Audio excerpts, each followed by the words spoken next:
The kitchen smelled like someone else had cooked in it. I don't know how to explain that, but I walked in and the garlic wasn't mine. The pan was on the wrong burner, and the wine glass in the sink had lipstick on it, a shade Marlene hadn't worn in 2 years. I stood there just watching the red curl on the rim like it was about to confess. Upstairs, the shower was running for too long. I didn't call out her name.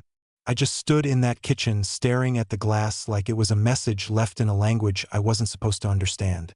The worst part? I already did. Marlene and I didn't fight. We didn't scream. There were no slammed doors or accusations. Just silence. And silence, I've come to learn, is a language all its own. She came downstairs wrapped in a robe that wasn't hers. "Why are you up?" she asked. "I could ask you the same thing," I said. She blinked. "I told you I was going for a run. Showers don't run for 40 minutes. She smiled.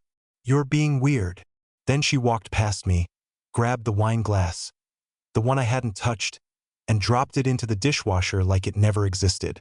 I didn't follow her. I didn't ask what was really going on. I just walked into the living room and stared at the digital clock under the TV. For 12 a.m. It was blinking. The power had been out. And yet, the entire neighborhood still glowed. No flickers, no storms, no outage. Someone had unplugged it. Recently that night, I lay in bed while she slept beside me, still damp from her second shower, breathing steadily like none of this mattered. And I realized I was waiting for a moment that wouldn't come. No screaming, no confession, just a slow-motion departure. Not hers, mine. Not today, but soon. The goodbye wouldn't be loud. It wouldn't come with boxes or lawyers, just an empty closet, a key on the counter, and silence in return for silence. I was already halfway gone, and she hadn't noticed. On Thursday, she asked if I wanted anything from the farmer's market. That's what she called it, the farmer's market. As if I didn't know the one near us had shut down last spring when the lease got pulled for some overpriced apartment complex. I just said, "Grab whatever," and turned the page of my book. She smiled like it was all perfectly normal and left the house in boots too clean for any place that sells vegetables. I didn't follow her. I didn't need to. I didn't install trackers or tap her phone. I let her lie not because I believed her, but because I wanted to see how far she'd go with it. Like watching a magician repeat a trick, waiting for the sleight of hand to fail. She returned 2 hours later with a brown paper bag of tomatoes. Cherry. I hate cherry tomatoes. She knows that, but she washed them, poured them into a blue bowl, and slid them onto the table like she was doing me a favor. I counted them. 13. I know. Who counts tomatoes? Someone who's watching closely. Someone who's realized his wife talks less and less and brings home more and more silence.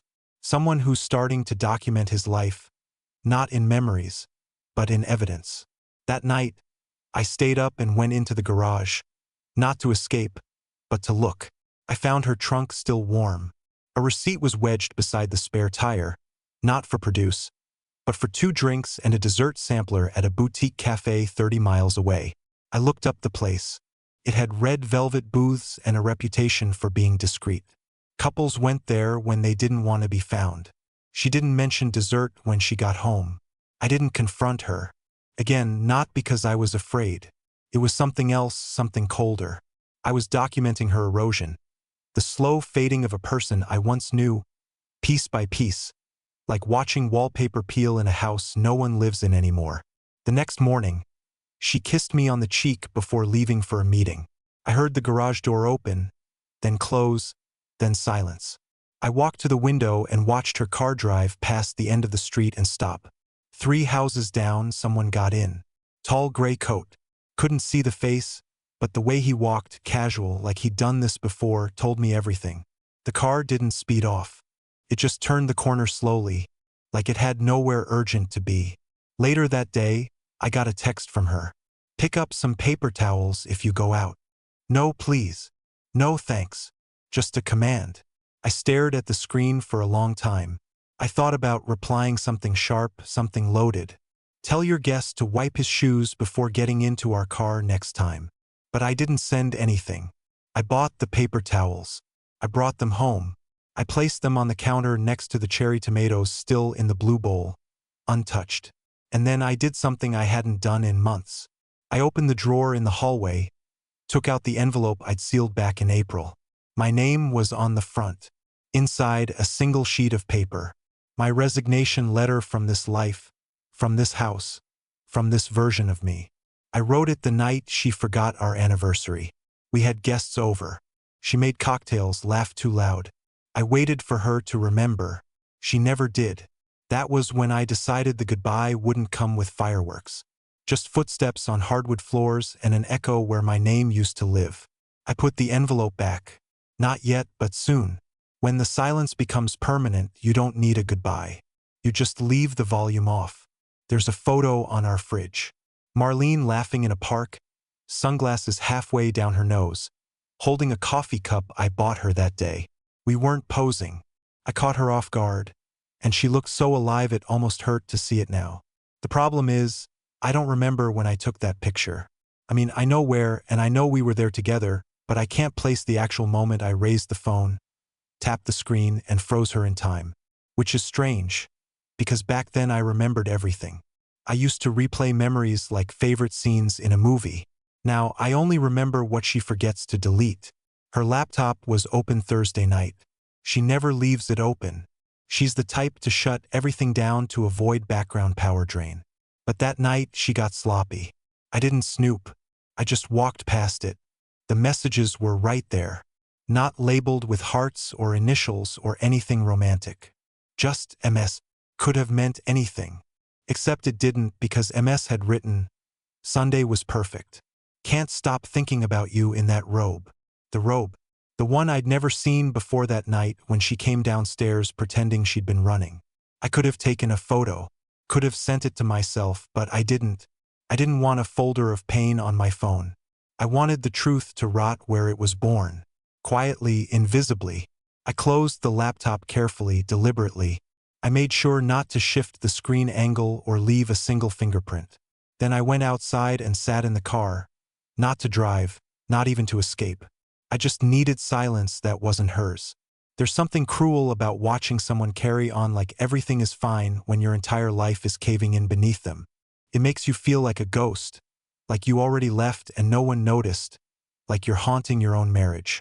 The next morning, she came into the kitchen humming. She hadn't hummed in months. She opened the fridge, took out oat milk, I drink regular, and asked if I wanted pancakes. I said, sure. She made them. 2 plates, extra syrup. She even poured a little smiley face with the batter on mine.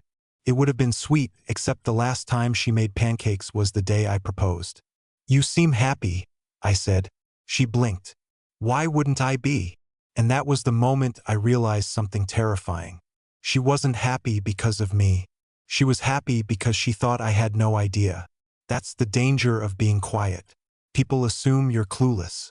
But what they forget is that quiet people are often the ones watching the most. I took one bite, chewed, swallowed. Then I said, you ever think about selling the house? She paused mid-cut. What? I was just thinking it might be too much for us now. She set her fork down. Where's this coming from? Nowhere, I said. Just a thought. But it wasn't just a thought. It was a warning. A tremor before the quake. I knew she wouldn't connect the dots yet. Not until it was too late. That night, I went into the attic for the first time in years. I found the box with our wedding invitations, dusted off the envelope with our names in cursive. I ran my thumb across the gold lettering. Then I put it in a bag. The bag is still under my bed. It's filling slowly. An invitation. A photo. A ring box. A journal entry I wrote the day after we lost our first pregnancy. And she cried in the bathtub for an hour while I sat outside the door. Useless. Marlene doesn't know about the bag. She doesn't know I've already started packing the parts of my life I actually want to keep. Not things, moments. Proof I existed. That I mattered before I became invisible. Soon, the rest of it will be just background noise. Just a house full of blinking clocks, cold coffee, and fake smiles. But not yet. There's one more thing I need to see. The look on her face when she realizes I was never clueless. Just quiet. 3 nights ago, She whispered someone else's name in her sleep. It wasn't loud. It wasn't dramatic, but I heard it clear enough to know it didn't belong to me. The syllables came out soft, almost affectionate. Not lustful, not panicked, just warm, familiar, safe. Like her dreams knew a version of comfort that I hadn't been a part of in years. The name was Qley. I don't know a Qley. She doesn't either, at least not that I've ever heard her mention. But when she exhaled that name into the dark and curled her fingers around a pillow, like it was someone's hand, I just laid there staring at the ceiling. For the next 2 hours, I didn't blink. By morning, she was humming again. She made coffee, set mine down just the way I like it, with a splash of half and half and a silver spoon that clinked gently against the ceramic. She smiled like she hadn't just gifted me a name that would haunt me for weeks. I Googled every Qley within 30 miles. Every LinkedIn profile, every company website she'd ever visited. I found nothing. Or maybe I was looking in the wrong place. Maybe Qley isn't his name. Maybe it's just the name she gave him in her fantasy world where I don't exist. I didn't confront her. Not directly. I just watched her as she tied her shoes that afternoon, lacing them with the kind of practiced confidence people use when they're getting dressed for someone they're still trying to impress. "You heading to the gym?" I asked. She looked up. "Yeah. I'm trying that new studio near downtown. Isn't that in the opposite direction of your old one?" She hesitated just for a second, then nodded like it was no big deal. "Yeah, it's trendy. They do candlelight cycling classes now." Candlelight cycling? What a ridiculous concept. I almost laughed. Instead, I said, "You should take a photo. I'd love to see what that looks like." She gave me a forced smile. "Sure." But no photo ever came. That evening, while she was gone, I stood at her side of the bed. I've never done that before. I usually stay in my lane, literally. My pillow, my book, my drawer. But that night, I stepped into her world. Her drawer was unlocked.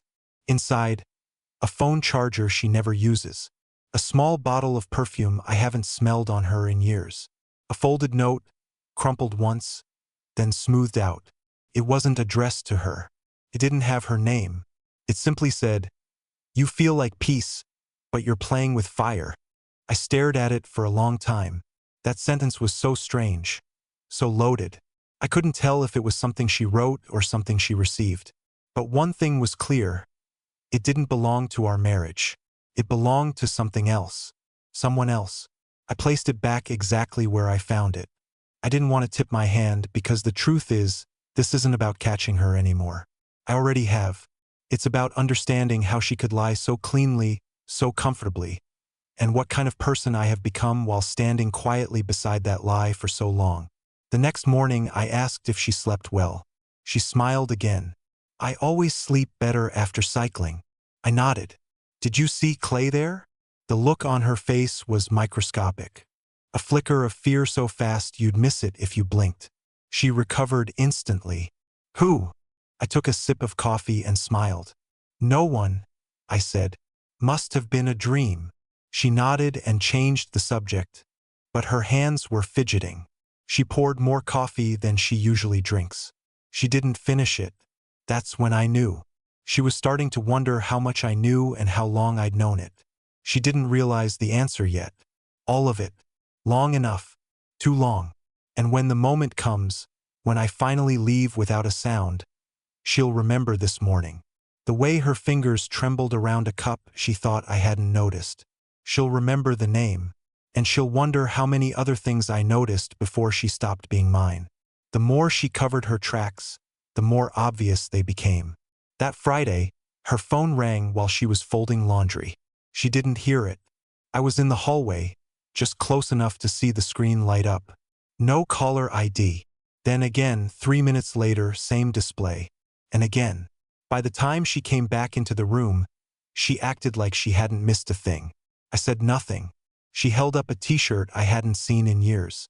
"This still fits you?" "It used to," I said, not taking my eyes off the phone. Her thumb hovered over the lock screen. I saw her hesitate. A tiny pause, barely a second, like she had to remember the password. That's when I knew she'd changed it. She glanced at me. "Forgot I left it here." I nodded. "You're always misplacing things." She smiled, but this time it didn't touch her eyes. That night, I took a walk around the block after dinner. I needed to think, needed to feel what it was like to be outside that house without leaving it entirely. The air was crisp. The neighborhood felt unfamiliar, like I'd stepped into a version of my life I didn't belong in anymore. When I came back, her laptop was gone from the kitchen. She never moves it.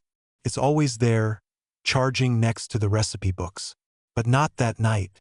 That night, everything she didn't want me to see had vanished. So I waited. I watched. I listened.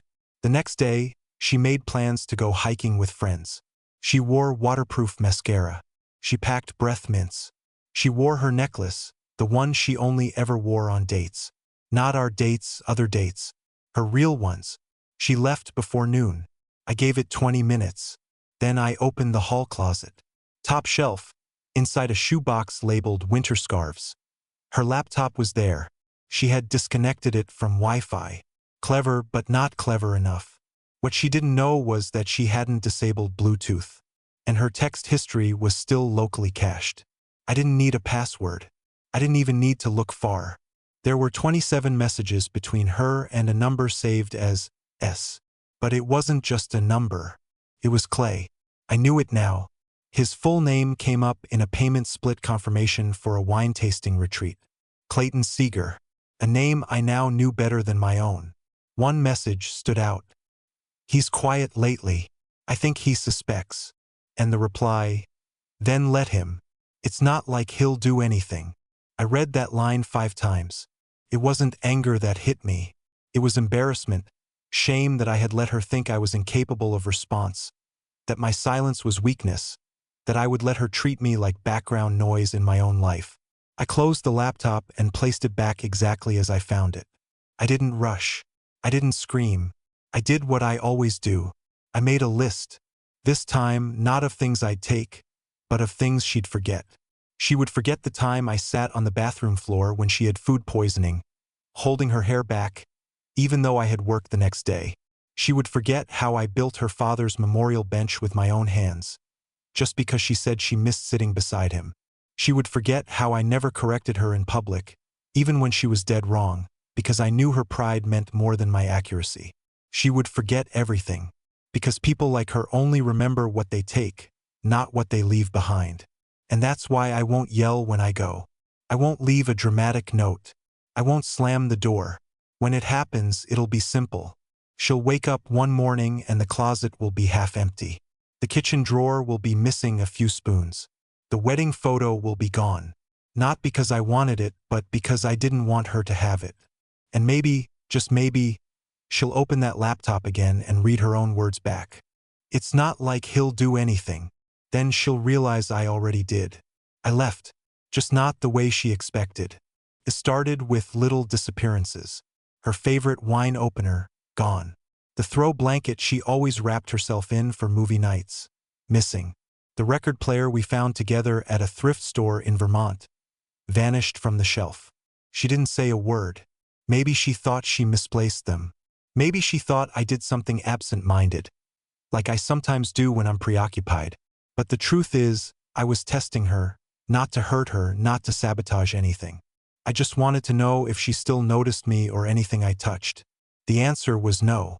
She walked right past those empty spaces like they didn't matter, like I didn't matter. But I noticed something else. She had started dressing differently at home, more carefully. She used to wear mismatched socks and college hoodies with soup stains. Now she wore thin camisoles, gold bangles, subtle perfume on a Tuesday afternoon. She styled her hair even if she wasn't going anywhere. She wanted to be seen, just not by me. That Thursday, I left work early and sat across the street in my car. I watched her pull up in Qley's SUV. She stepped out first, brushing something off her shoulder. He kissed her hand. Not her lips, her hand. Like some twisted romantic, like she was someone he respected. I almost laughed at the irony. They didn't notice me. They never do. That's the benefit of being the quiet one. People look through you, not at you. They went inside his house, not a hotel this time. Home territory. She'd upgraded her betrayal. I didn't follow. I didn't need to.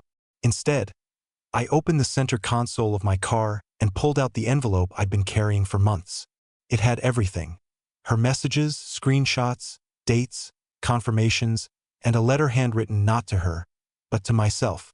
A reminder that I am not disposable, that I do not owe loyalty to someone who traded my silence for her excitement.